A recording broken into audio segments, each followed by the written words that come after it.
Hello, everyone. I'm Dr. Alan Simberg, and in today's video, I'm going to be talking about how to deal with setbacks.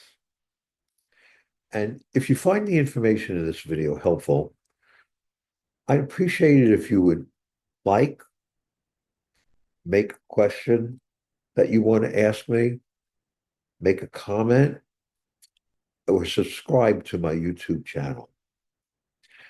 So, how do you manage setbacks? How do you deal with them? Well, first, let's start with a common understanding of what a setback is. For our purpose, we'll consider a setback to be something that happens that interferes with the progress you've been making during your recovery journey. So, one example might be you're at work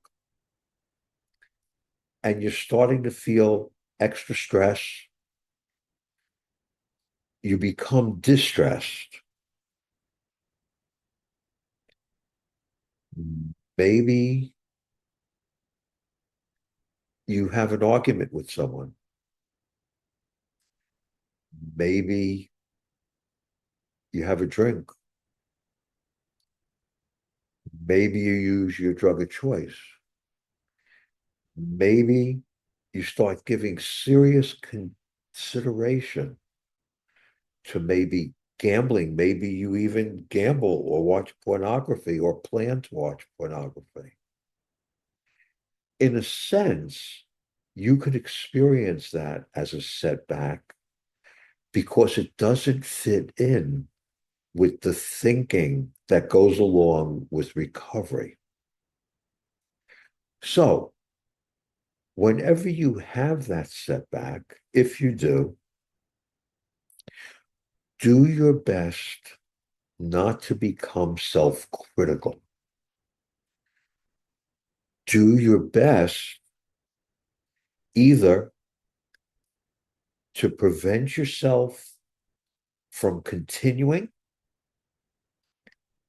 or prevent yourself from actually starting any of those things. So, for example, if you're first thinking about having a drink or using your drug of choice or gambling or watching pornography, short circuit it immediately. Give yourself a chance to think. Pause. That's Pause.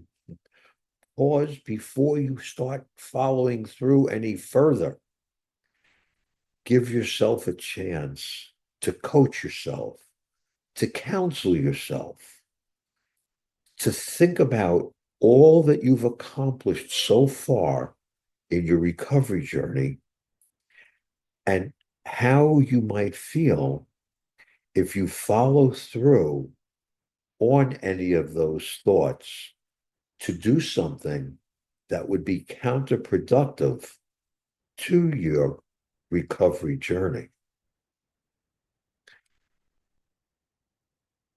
This is really important because if you don't prevent yourself from following through, there's the potential that you're going to continue with, I will call, in a very general sense, a lapse or a relapse.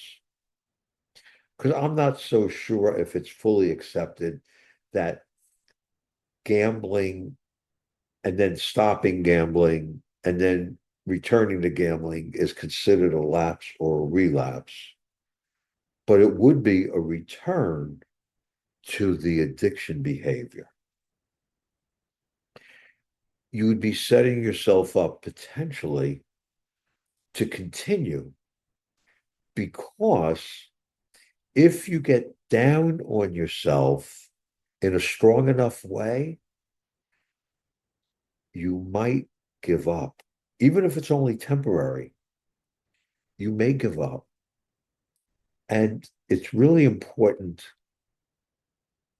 to remember all that you've accomplished up to that point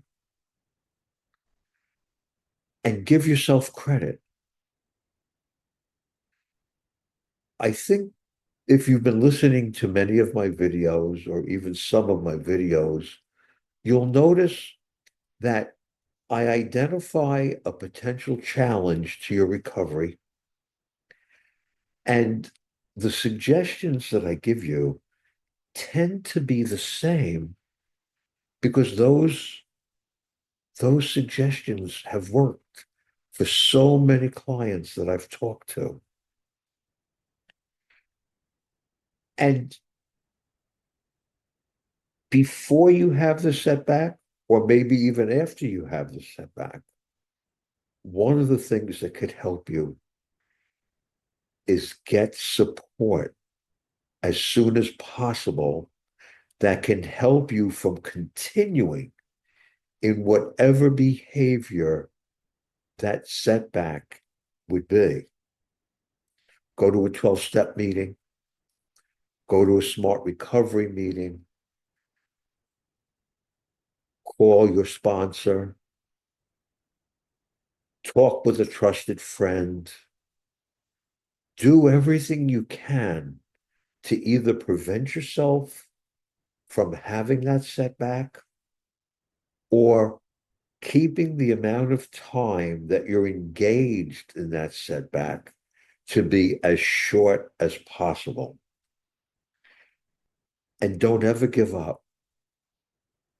Don't ever give up. You never know when you do give up, if you do, how close you could be to maintaining your recovery journey and accomplishing more and more and more.